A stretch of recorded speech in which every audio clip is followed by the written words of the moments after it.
In May of 2016, 22-year-old Mike Parks and his girlfriend, 20-year-old Gwen Carter, set out on a short hike along the Appalachian Trail. They left the trailhead near the town of Damascus, recorded the route in a visitor's log, and planned to return in 3 days. On the 5th day, when the couple did not get in touch, a large-scale search operation was launched.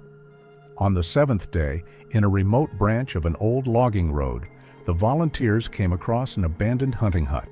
The door was half open. Inside, tied to a metal bed with ties, lay Gwen, exhausted, severely dehydrated, with her mouth taped shut.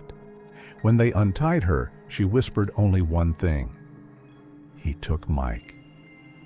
At the time, everyone thought the picture was clear. The girl was talking about an unknown armed man in camouflage who had attacked them on the trail, hit Mike in the head, and dragged him into the woods. The search continued for 2 more weeks. No body was found. Gwen's version was accepted without question. 5 years have passed.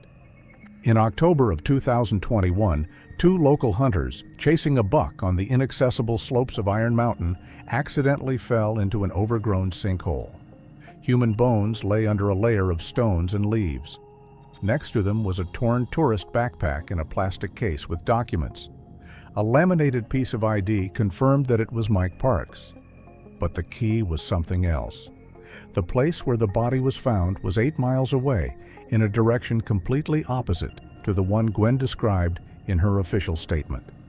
According to her, Mike had been knocked down and disappeared with him near a hunting cabin. But for all intents and purposes, he could never have been where he was found. This meant one thing: Gwen's story could not be true. And it was not a trifle that was wrong, but the foundation on which the investigation had been built for 5 years. May 2016. The morning in the suburbs of Norfolk began as usual. The smell of grease in the garage where 22-year-old Mike Parks worked, and the dull clatter of tools he had to put away for at least a week. Mike had taken a short vacation to hike the Appalachian Trail from Damascus, Virginia, with his girlfriend, 20-year-old aspiring hairdresser Gwen Carter. It was to be their first long hike together. For Gwen, it was a way to get out of the city. For Mike, it was a chance to show her the route he had known since he was a young man. On May 23rd, at about 10 o'clock in the morning, according to the visitor log, their silver pickup truck, a rented Toyota Tacoma, pulled into the official parking lot at Grayson Highlands State Park. A camera at the information booth captured Mike leaning over a magazine and scribbling a short note: "Directions to Mount Rogers, estimated return in 3 days." Witnesses recalled that the couple appeared calm, in good spirits, and loaded with standard gear. Nothing hinted at trouble. No one worried about them for the first 2 days. Mobile communication in these mountains is unstable, and the loss of signal was not considered alarming. It was only when the 5th day passed and Mike's parents had not received any messages that they contacted the police. According to the official procedure, an adult can be out of touch for a certain period of time, but the fact that the couple was traveling on foot in the mountains forced the authorities to start searching immediately. Volunteers of the Blue Ridge Search and Rescue Organization were involved. Experienced trackers, dog handlers, and local experts in transitional routes. According to the rescue headquarters, in the first days, they surveyed an area of about 20 miles around the main route. National Guard helicopters made several circles over the forest along the ridge. The level of anxiety grew with each passing hour, as the absence of any trace indicated either a serious injury or that the pair had strayed far beyond their planned route. On the 7th day of the operation, at 3 in the afternoon, one of the search teams, which was moving along an old, barely visible logging road, came to a small clearing. There stood a tilted hunting hut with no windows and a ruined porch. The building looked abandoned long ago. According to volunteer Jay Ramsey, the door was ajar, and the smell of old rust and moisture could be felt inside. When the rescuers went inside, they saw a young woman, later identified as Gwen Carter, on a metal bed. Her hands were tied with plastic ties to the bed frame, her mouth was taped shut with construction tape, and she was in critical condition from dehydration. The paramedic who first examined her noted a weak pulse, scratches on her wrists, and clear signs of prolonged confinement. Gwen was unable to speak. Only after the tape was carefully removed did she utter a short phrase. According to the protocol, it sounded like what one of the rescuers had reported. She said a man in camouflage took Mike away. Later at the hospital, her first words were reproduced more clearly. He took Mike away. Gwen claimed that they were stopped on the trail by an armed, elderly stranger with a dirty camouflage jacket and graying beard. According to her, he pointed a gun at them, forced them to turn off the trail, and led them into the bush. She said that the stranger hit Mike in the head with the butt of the gun. The girl, according to her doctor and psychologist, was in a state of acute stress and described the events in fragments. She claimed that she had lost consciousness, and when she woke up, she was already inside the hut, alone, tied up, with no trace of Mike. Rangers checked the area around the building. The tracks were covered by rain. There were no shoe prints, no drag marks, nothing to indicate where Mike had gone. 500 yards from the cabin, they found only an old cigarette butt and a piece of paracord that could have belonged to anyone. The search continued for another 2 weeks. Dogs were brought in to pick up a faint trail, but it always ended at the White Top Laurel Creek. It was there, on the rocks in the riparian zone, that a baseball cap was found that Mike's parents recognized as his. That was the end of all direct leads. No clothes, no signs of a struggle, no signs of a camp. The public perceived Gwen as the victim of an unknown perpetrator. Her story of the forest grandfather, despite the lack of confirmation, quickly took hold in the minds of local residents and the media. The girl was placed under the care of psychologists and later returned home to her family, avoiding the press. The official investigation, meanwhile, had reached a dead end. Washington County investigators have not found a single witness who saw anyone resembling an armed man in camouflage on those days. Rangers noted that the Appalachian Trail is always crowded with hikers in May, so the appearance of an aggressive stranger should have attracted attention. But there were no such reports. Despite the doubts of law enforcement, the case had to be transferred to the status of disappearance under suspicious circumstances. The only thing that remained an indisputable fact was that only one of the 2 people who went on the route in late May returned: Gwen Carter. Mike Parks disappeared into the mountains without a trace. And at that time, no one suspected that he would be found only 5 years later, in a place that would completely refute every word of this story. October 2021. Iron Mountain welcomed fall with a sharp cold, early fogs, and a silence in which the sound of a gunshot cut through the air for miles around. This is how, according to 2 local hunters, that day began. They were chasing a white-tailed deer that had gone deep into the forest, into an area that was not usually visited by tourists or mushroom pickers. The area was difficult, overgrown, and almost impassable. Old hunting maps marked it as a dangerous area with numerous sinkholes. According to one of the hunters, when they were moving through the dense undergrowth, the ground suddenly sank under their feet. The shrubbery formed a kind of cover, under which was a narrow natural mine more than 10 feet deep. One of the men, holding on to the roots of the trees, climbed down using a headlamp. In the light of the beam, he saw a white fragment that looked at first like a piece of wood. But as he got closer, there was no doubt. It was a human bone. The image they described looked stunning. A partially buried skeleton lay under a layer of leaves and stones. The remains of decayed hiking equipment were scattered nearby. The men immediately called the county sheriffs and waited for law enforcement to arrive without touching anything. State officers arrived an hour later, along with forensic experts. According to protocol, the area around the sinkhole was cordoned off and access was restricted. The forensic team used climbing equipment to climb down and record the position of the remains. Expert Mackenzie Grayson, who led the examination, noted in her report that the bone fragments were not randomly placed, but mostly within the same area, suggesting that the body may have been dumped purposefully rather than by accident or fall. A partially preserved tourist backpack was found next to the skeleton. The fabric had turned into a soft mass, but inside the rescuers found a plastic waterproof case with documents. They took out the driver's license, which, despite the damage, was still readable. The name on it was Mike Parks. For Washington County Detective Jeremy Reynolds, who arrived at the scene by evening, it was a blow. A case that had been written off as cold 5 years ago suddenly came to life. Reynolds described the location as completely inappropriate for a person to be in a place where they could be of their own free will. The sinkhole was located more than 8 miles away in a direction that contradicted Gwen Carter's official testimony. The area itself was covered with dense thickets, ravines, and stone outcroppings. There were no roads or marked paths nearby. According to the senior foresters, there were only 2 ways to get here, either by knowing the old illegal trails once used by smugglers and poachers, or by having years of experience in navigating these forests. The experts began a detailed investigation of the site.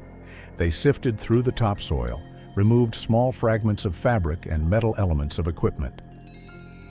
A forensic anthropologist confirmed that all the bones found belonged to a single male. The preliminary estimate of the decomposition period corresponded to the period of Mike Parks's disappearance, late spring of 2016. An examination of the backpack showed that some of the items were missing, although it was difficult to judge for sure due to the prolonged destruction of the fabric. But the key element for the investigation was the location itself. According to the picture described by Gwen in the first days after the rescue, Mike was allegedly hit and dragged deep into the forest near a hunting hut. And this hut, according to the official coordinates of the search operators, was in the opposite direction from the remains found. The detectives emphasized in the report that 8 miles of mountainous terrain is not a distance that can be overcome by accident or in a state of traumatized consciousness. In addition, according to medical expertise, Mike would not have been able to move on his own in a state of unconsciousness. Thus, the assumption of escape or wandering was rejected. The next important factor was the nature of the failure. A forest geologist invited to the site noted in the protocol that the sinkhole had long been stabilized, had steep walls, and gave no chance of escape if someone fell in alive. But most importantly, the approach to it was naturally disguised, and a person who did not know the area would not have even been able to notice the crack in the ground. All of these details excluded chance. In the evening of the same day, Reynolds officially changed the classification of the case. The disappearance of Mike Parks was given the status of suspected murder. The dump site was designated as the primary crime scene or body dumping area. The investigation was reopened, and this time with a different focus. Not what happened in the mountains, but who brought him here and why. In the reports that appeared later, investigators noted another important detail. The failure was at the point where the illegal routes of loggers and smugglers of the early 2000s once converged. These trails had not been used officially for a long time, but people who grew up in the neighborhoods nearby might have known about them. This is what led Reynolds to believe that Mike Parks's death was not a chance encounter with an unknown grandfather in camouflage, as Gwen had said, but something much more complex and deliberate. The discovery of this body forced us to review all the materials from 5 years ago. Old testimonies, hastily collected in the early days, took on new meaning, and the story of Gwen Carter, which had been accepted without question at the time, suddenly began to look different. There were holes in the places where it was supposed to coincide with the facts. There were still answers to be found in Iron Mountain, but for the first time in many years, the investigation had a real clue. The detectives knew only one thing: Mike Parks's death was not accidental, and most likely not quick. The Virginia State Police Forensic Laboratory received Mike Parks's remains at the end of October 2021. The materials were in poor condition, but intact enough to allow for a full osteological analysis. Already during the first day of research, anthropologist Elliot Mason discovered a metal fragment in the lower part of the spinal column that gave a characteristic signal on the X-ray. Further removal confirmed that it was a .45 caliber bullet lodged between the vertebrae. The forensic report immediately created a conflict between what was documented 5 years ago and what was now before the investigation. Gwen Carter then claimed that Mike was hit with a rifle butt, after which he was allegedly thrown to the ground and dragged into the woods. According to her, the attacker acted silently and did not use a weapon to shoot. The first reports recorded in detail. There was no sound of a shot. The victim was unconscious, presumably after being hit with a blunt object. However, the examination did not reveal any signs of skull fractures that would indicate a strong blow. There were no injuries consistent with strangulation, either on the cervical vertebrae or on the ribs. There was only one indisputable fact: Mike Parks was shot. The Forensic Ballistics Laboratory confirmed that the entry wound was located in the back of the torso and the bullet moved along an upward trajectory.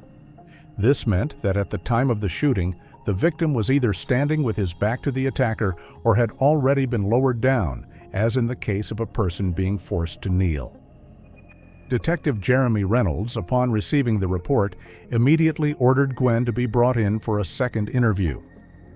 According to the protocol, she was already living in another state, in a small town in eastern Tennessee. According to official documents, after the traumatic events of 2016, she changed her place of residence, changed jobs several times, and got married in 2019. She came to the police station of her own free will, but according to the officer who met her, she looked nervous even before the conversation began. When she was told about the bullet removed from Mike's spine, her reaction was sharp. Gwen looked down, paused, and said in a different tone than she had 5 years earlier, she said she heard what sounded like a gunshot, but forgot about it because of the shock. The reconstruction of these words in the protocol describes it as follows. The applicant said she may have made a mistake during her initial statement because she was under extreme stress. For Reynolds, this was the first signal that the initial version of events needed to be completely revised. The girl changed her testimony on a critical element, the presence or absence of shooting. In 2016, she spoke confidently. No shots were fired. The attacker acted silently. Now there was a new detail that had to be fixed in her memory unambiguously. The police began a large-scale investigation into all reports of an old hermit in camouflage allegedly operating in the Appalachian Trail area that season. According to the park's archives, visitor logs, and tourist reports, May of 2016 was one of the busiest months in terms of tourism. Every day, dozens of people walked the route near Damascus. But no one, except Gwen, mentioned an armed man with a gray beard and old camouflage. The description of the attacker began to look too sketchy. The detective's report noted that such characteristics are typical of images from popular horror films. Forest hermit, armed hunter, maniac in camouflage. Even the use of a pistol, according to analysts, was a detail that seemed designed to divert attention from the real person and instead create an image of an elusive aggressor who has no home, no history, no past. Investigators pulled up radio recordings and all the statements that came to the police station during that period. There was no evidence of such a man. Most of the rangers who worked at the location on those days testified that they did not see any strangers on the trails outside of hiking groups. One of the rangers, Harvey Lamb, said in a follow-up interview, "In May, we see everyone. If someone is walking around with a weapon or acting strange, half the park will know about it. But at that time, nothing like that was recorded." Detective Reynolds reviewed the reports of the initial inspection of the place where Gwen was found. At the time, it seemed that the police were dealing with an obvious crime, the forcible detention of a girl and the disappearance of her boyfriend. But now that the forensic examination revealed the bullet, everything looked different. In particular, there was not a single bullet casing found at the scene, although in the case of a close-range shooting, there should have been one. Another suspicion was the absence of any signs of a struggle or intrusion into the hut. According to the same rescuer, Ramsey, the door was ajar, but with no signs of forced entry, and the floor was covered in dust, with no fresh male shoe marks visible. This could mean that there was only one person in the hut, Gwen, and that her tying up could have been staged or done with someone else's help much earlier than the rescuers arrived. The contradiction between the medical facts and her words became a central point of tension for the investigation. At a meeting of the task force in November 2021, the detectives emphasized that Gwen Carter's story does not coincide with objective data in key respects. Experts began analyzing the applicant's psychological profile. Traumatic memory specialist Dr. Lynette Harper explained that shock can indeed distort chronology, but the identification of a gunshot, a sound that is difficult to confuse with anything, rarely disappears from a victim's memory completely. Instead, a change in testimony after a few years usually means either adaptation to new facts or a desire to hide some part of the truth. All these contradictions pushed the detectives to one conclusion: the original version of the events was incomplete or deliberately distorted. And if in 2016 the investigation was guided by the words of a single witness, now it was faced with facts that called those words into question. A new phase in the investigation began, a phase of questions that no one had asked back then. Who shot Mike? Why was the body found many miles away from the place of disappearance? And most importantly, what role did Gwen Carter play in this? An accidental victim or a participant in events she did not tell about? After the ballistics evidence and sharp contradictions in Gwen's testimony, investigators decided to completely revise her biographical data and social connections in the period before Mike Parks' disappearance. It was a routine procedure, but in the first days, details began to surface that no one had considered important 5 years ago. Back then, in 2016, the police focused on the search in the mountains, not on the personal relationship of the young couple. Access to old phone records, chats, and private correspondence opened up the first layer of information never seen before. A month before the Appalachian Trail hike, Gwen reconnected with her ex-boyfriend, Dylan Ross, a Roanoke resident several years her senior. Their relationship was intense, fueled by arguments and reconciliations. According to her friend, whom investigators contacted again, in those weeks, Gwen seemed to be living two lives at once, planning a camping trip with Mike, but also feeding old emotions related to Dylan. Dylan Ross was well known to local officers. Characteristics: impulsive, conflicted, risk-taking. He worked as a trucker, regularly crossing Interstate 81, which was less than 30 minutes from Grayson Highlands. His former co-workers recalled that he often stopped in areas on the Virginia-Tennessee border, often off the beaten path. This part of the state was very familiar to him. Investigators said that Gwen and Dylan repeatedly had conflicts. A participant in one party, recorded in the report as Witness D, described a scene of jealousy. According to her, Mike couldn't handle the subject of Dylan, and there had indeed been quarrels between him and Gwen before the trip. This did not prove anything criminal, but it provided the first psychological motive for the potential tension in this triangle. Then more significant details began to emerge. In 2016, when Mike disappeared, the police quickly checked Dylan, superficially, at the level of a short interview. He said he was on a flight, transporting cargo to the south, and had nothing to do with the events in the mountains. His words were accepted without suspicion, because there was no evidence to suggest otherwise. Now, Detective Reynolds has pulled up the archives of Iron Line Logistics, the logistics company where Dylan worked. According to the service logs between May 12th and 19th, that is, During the time of Mike's disappearance and Gwen's rescue, Ross took unpaid time off. This entry had previously been overlooked because the initial investigation had no reason to doubt his story. But now it looked completely different. Not only was he not on the flight, he was free to be anywhere. Another important detail, Dylan owned a .45 caliber pistol, a classic Colt M 1911 model. It is officially registered, having been purchased a few years before the events. He explained its disappearance by saying that he had lost the weapon during a move in 2017. This fact matched the caliber of the bullet found in Mike's spine. All these fragments did not yet form a complete picture, but they were becoming increasingly difficult to ignore. Reynolds noted in his report, "The coincidence between the caliber, lack of alibi, history of jealousy, and geographic proximity to the crime scene creates an increased interest in Ross's identity as a potential figure in the case." Investigators continued to analyze the data of mobile operators obtained through a court request. During the period when Gwen and Mike had noted the route in the journal, Dylan's phone was activated several times in the coverage area of the towers near the Tennessee border, which was strange because he was officially supposed to be further south. This information still needed to be clarified, but its very presence created the feeling that someone was lying. The deeper the investigators went into Gwen's life, the more discrepancies appeared.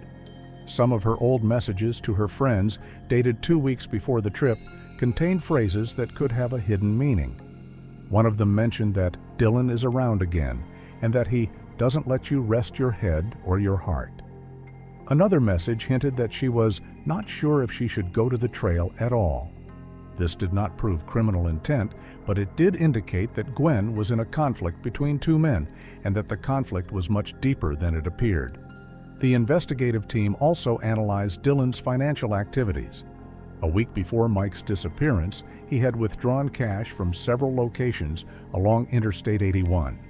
None of the transfers or purchases indicated that he was on a long trip. His route seemed erratic but localized, as if he was waiting for someone or something. Another detail surfaced during the interview with mutual acquaintances. Dylan had repeatedly said that he doesn't believe in happy endings in Gwen and Mike's relationship, and that everything will go back to the way it was.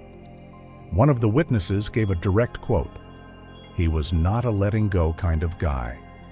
All of this made investigators doubt the scenario that had been perceived as indisputable for 5 years. The figure of the non-existent forest hermit was contrasted with a very real person who had the motive, means, and opportunity to be in the right place at the right time. The investigation moved on, looking for something that could confirm or refute this new shadow from the past. And every fact that came to light made this shadow denser and denser. When the contradictions between Gwen Carter's testimony and the forensic findings became apparent, the investigation team decided to return to a source that was hardly used in 2016: digital data from mobile operators.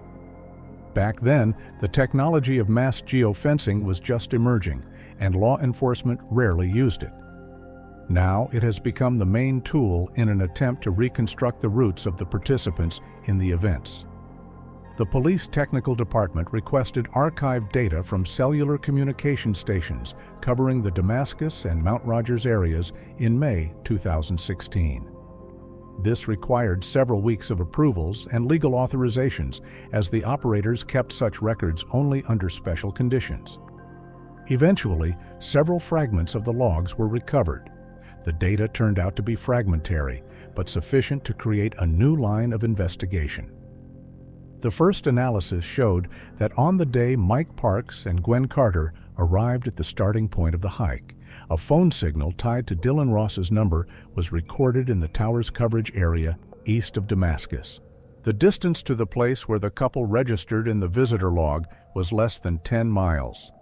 This effectively refuted Ross's claim that he was not in the area and was on a long flight. The technical department's report indicated that the device was activated several times during the day, in the morning, mid-afternoon, and late afternoon. The nature of the signals did not appear to be a random transit of a trucker passing through the highway. The phone was within a localized movement, as if the owner was stopping, waiting, or following someone. The second part of the digital data was much more disturbing. Investigators gained access to Gwen's old backup message storage, which was automatically synchronized with her account. In 2016, this was an unnoticeable technical feature for her, but now it became crucial evidence. 2 days before the hike in the morning, Gwen sent a short text message to a number not listed in her contacts. The message contained only one instruction: "We'll be at the parking lot at 10 o'clock.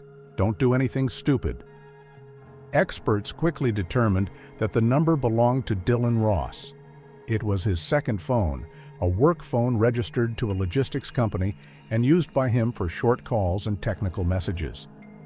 Formally, it was not assigned to him personally, so in 2016, the police were unable to link it to the suspect's identity. The content of the text message stood in stark contrast to Gwen's version of the random stranger who attacked them in the woods. The message looked like an agreement or a warning to the person she was in contact with and whose actions she was trying to control. The phrase, "Don't do anything stupid," sounded particularly characteristic, as if they already had a tense history between them that could have escalated into something more dangerous. After receiving this information, the detectives decided to focus on Dylan's travel routes that day. Data from other towers showed that his phone was showing up in the Interstate 81 area, within a 20-minute drive of the Grayson Highlands parking lot. There was no indication that he was traveling further or making a flight. On the contrary, the behavior of the recorded signals looked like he was waiting.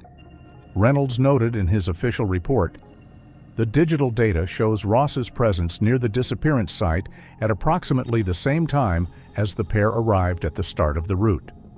At the same time, the technical department compared the activity of Gwen and Dylan's phones. It turned out that a few days before the hike, Gwen had deleted a number of messages, but the backup had saved many of them automatically. The correspondence contained hints of conflict, jealousy, and plans to talk in person. One of these phrases, analyzed by a forensic linguist, could have had a hidden connotation of a meeting in an isolated place. For investigators, this was a turning point. The version of the random maniac in camouflage crumbled under the pressure of the facts. A new plot vector emerged in the case: 2 phones, 2 points of intersection, and 1 obvious contact 2 days before the tragedy. It looked like a planned meeting or surveillance, not a random attack. Everything Gwen told us in 2016 took on a different context. The mystery of the old hut no longer seemed mystical.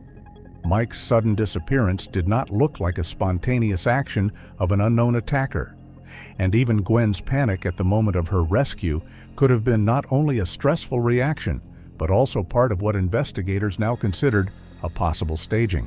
The forensic analytical team summarized, "The correlation between the digital data and the content of the text message indicates prior contact between Carter and Ross, inconsistent with her account of a sudden attack by a stranger."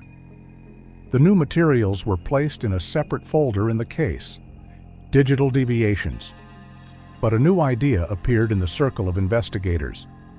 If it was an arranged meeting, then there were 3 people in the forest in 2016, not 2. And there was no accident there at all. When the digital evidence came together in a coherent picture, Detective Reynolds decided to take action. The prosecutor's office issued a warrant for the arrest of Dylan Ross, a man whose name was considered a side element of the drama a few months ago, but now was seen as a possible participant in the crime. The arrest took place early in the morning. According to the officer who led the operation, Ross didn't look surprised when police showed up at his home on the outskirts of Roanoke. He did not resist, was calm, and even smiled ironically when the reasons for his arrest were read to him. It was as if he knew this moment would inevitably come. The search of the garage was a turning point. On a shelf between boxes of old tools, they found a simple Garmin car GPS navigator. The device was old with worn plastic, but the memory unit was intact. The experts recovered the deleted routes using specialized software. One of the points was marked with the date of May 2016. The coordinates were plotted on a map, and what the investigators saw was a cold confirmation of their suspicions. The point perfectly matched the spot on Iron Mountain where Mike Parks' skeleton was found 5 years later. It was no longer an indirect suspicion. It was a digital trail that could lead to a conviction. During the interrogation, Ross began with denials. According to the protocol, his first reaction was a phrase quoted by the detectives. "You want to pin this on me because you have no real evidence." But when he was shown the recovered GPS map and then the text messages from Gwen, his behavior changed. He stopped playing the role of a detached observer and moved to a defensive position. According to the transcript of the investigation, Ross stated that he never planned the murder and that night got out of hand. He claimed that he came to the mountains only because of Gwen. According to him, she had shared the location of the parking lot and asked for help to sort out the situation between her and Mike. Ross said that when he arrived in the forest, Gwen was allegedly already arguing with Mike. He went on to describe the incident as if he were a passive observer, that Gwen and Mike had been fighting, and it was she who, according to Ross, pushed him in the heat of the moment and shot him. This sounded too convenient for the suspect. But the protocol did not record the truth, but his version. He said he was scared, helped hide the body because he didn't want to put Gwen in jail, and that was why they chose the gap in the rocks, a place he had known since childhood. While Ross was giving this testimony, another group of investigators was already preparing to question Gwen. She was summoned officially as a person connected to the new evidence. Without giving any details, the detective said only that Dylan Ross calls her the main culprit. The psychologists present during the interrogation noted in the report that Gwen's reaction was sharp and emotional. She was shaking, lost in her answers, and constantly asked for clarification of what exactly he said. When she was informed about the GPS device, she fell silent. When shown a copy of the message, "We'll be in the parking lot at 10 o'clock, don't do anything stupid," she shifted and tried to argue that it was not what everyone thinks. But the pressure of the evidence was too strong, and the psychological barrier failed. According to the detective who conducted the interrogation, the breakdown happened suddenly. Gwen began to speak quickly, unevenly, without her usual control. She admitted that she had never stopped loving Dylan and that their relationship wasn't completely over, even when she started dating Mike. According to her, she told Dylan about the trip plans not to make anything happen, but to come and talk to Mike, or at least scare him. She said that she didn't expect violence, that she didn't think he was capable of crossing the line. However, this was no longer the naive tone she had used 5 years earlier. Now her words sounded like an attempt to save herself from deeper responsibility. When the detectives asked why she hadn't told them in 2016, Gwen cited shock and fear of being accused of conspiracy. She said that she didn't believe it had gotten to the point of murder until Dylan told her that it was all settled.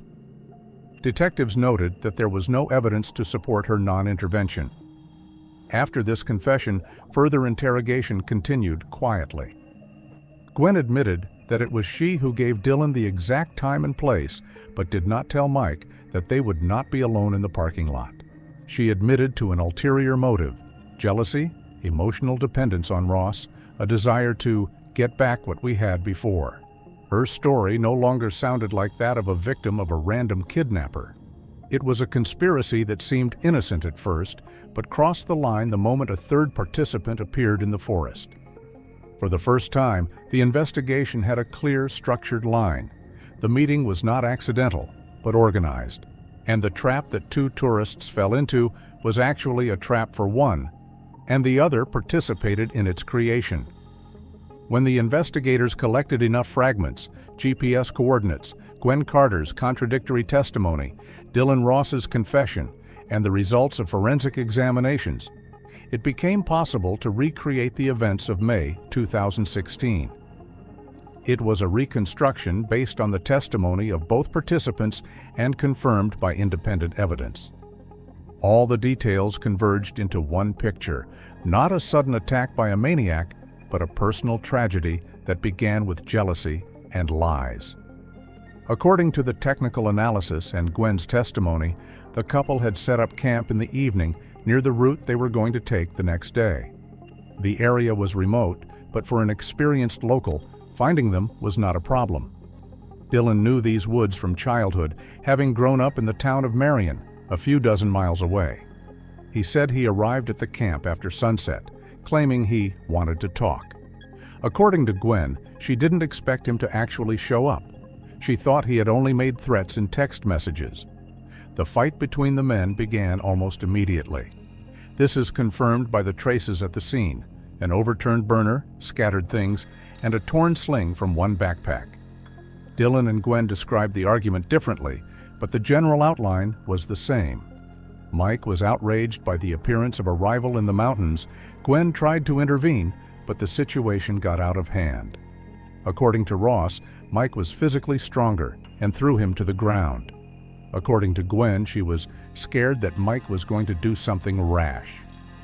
None of them could accurately describe the moment of the shooting. Dylan admitted that he pulled out a gun he carried with him in case of danger, while Gwen claimed that she heard a sharp sound and did not immediately realize what had happened. In any case, the trajectory of the bullet and the nature of the injuries confirmed that the shot was fired at close range, in the back, when Mike was turned away from the attacker. When the body fell, the second part of the tragedy began. Not impulsive, but coldly rational. Gwen told investigators that she was frozen with terror and could not even get close to Mike. Dylan, on the other hand, quickly moved into action. He convinced Gwen that there was no turning back now, and that the only way to avoid prison was to get rid of the body and make up a plausible story. The solution to the sinkhole did not come about immediately, but Dylan had known about it since he was a teenager. There is a detail in his testimony. "We used to go there with friends because it was scary." The coordinates found in the GPS navigator confirmed that he had known those places for a long time. It was this hole on Iron Mountain where he decided to hide the body. The investigation established that the transportation took place at night. Using an old trail that is almost invisible from the main route, Ross carried the body wrapped in a tent. Gwen, in her words, walked behind but tried not to look. This fragment appears to be credible. Subtle traces of fabric were found on branches and rocks that matched the material of Mike's tent. After the body was dumped into the abyss, a second problem arose: how to explain the couple's disappearance and Gwen's appearance in the victim's state. According to both, the decision to stage a kidnapping was Dylan's. He suggested using an abandoned hunting cabin that he remembered from his childhood. This hut is located almost in the opposite direction from the dip, and it was this geographical discrepancy that later destroyed the legend. The most important confession was that Gwen had not been in the hut for the entire time that the police had indicated. She spent the first few days with Dylan in a motel in a neighboring state. They paid for the room in cash, but the receptionist was able to recall the young couple arriving late and acting distant. This mention appeared in the case only after Ross's arrest. As the excitement around the search grew, Dylan took Gwen to a cabin. There, he tied her to a metal bed with ties and taped her mouth shut to make it look believable. She said it was painful, but necessary. In his words, it was the right thing to do. One of the investigating experts noted in her conclusion, "The staging was elaborate enough to look realistic on a cursory examination, but too crude for serious criminal analysis." The main weakness was the absence of traces of a third party that would fit the description of the forest maniac. There were also no bullet casings, no signs of a struggle, no witnesses other than the participants in the events themselves. The most terrifying thing about the reenactment was not the murder itself, but how easily two people were able to live for several days afterwards, driving, eating dinner in a motel, watching the news about the search. This period of time did not fall under any official explanation until the digital traces and psychological pressure that caused Gwen to break down. The reconstruction culminated in a conclusion that the investigators included in their final report. The tragedy was not the result of a random crime in the woods, but rather a result of complex emotional dynamics, jealousy, and decisions made under the influence of fear and attachment. The story, which for 5 years seemed to be a story of kidnapping, turned out to be a story of conspiracy, at first unconscious and then fully realized. The trial of Dylan Ross and Gwen Carter has become one of the most high-profile cases in Virginia over the past decade. The press was allowed partial coverage, and each hearing brought together journalists from across the region. What had been thought for 5 years to be a story about a mysterious attacker from the woods turned into a drama of jealousy, lies, and staging centered on 2 young men trying to cover up a crime under the guise of victimhood. The prosecutor's office built the charges on 3 key pieces of evidence: a digital trail, forensic evidence, and the suspect's own testimony. The main motive, according to the prosecutor, was Gwen's jealousy and pathological dependence on Dylan, as well as her fear of a breakup that could have finally cemented her relationship with Mike Parks. The indictment emphasized that Gwen manipulated both men and that her role in the cover-up was not passive, but conscious. One of the most convincing pieces of evidence was a recording from a payphone at a Mountain Fuel stop gas station in Abingdon. The call was made on the night of Mike's disappearance. The video from the gas station's surveillance camera captured Dylan's car pulling into the parking lot and a woman entering the store. The image analysis did not yield a positive result, but the resemblance to Gwen was obvious: height, hairstyle, and manner of walking. This video was a direct indication that Gwen not only knew about Dylan's movements that night, but also participated in the preparation of the staging. The same video shows the moment of purchase. A woman takes a roll of construction tape and a package of plastic ties. The same materials were found in the hut, where Gwen was later identified as the victim. According to experts, the fiber structure and production batch of the tape matched what was purchased at the gas station. This created another link between the suspects and the crime scene.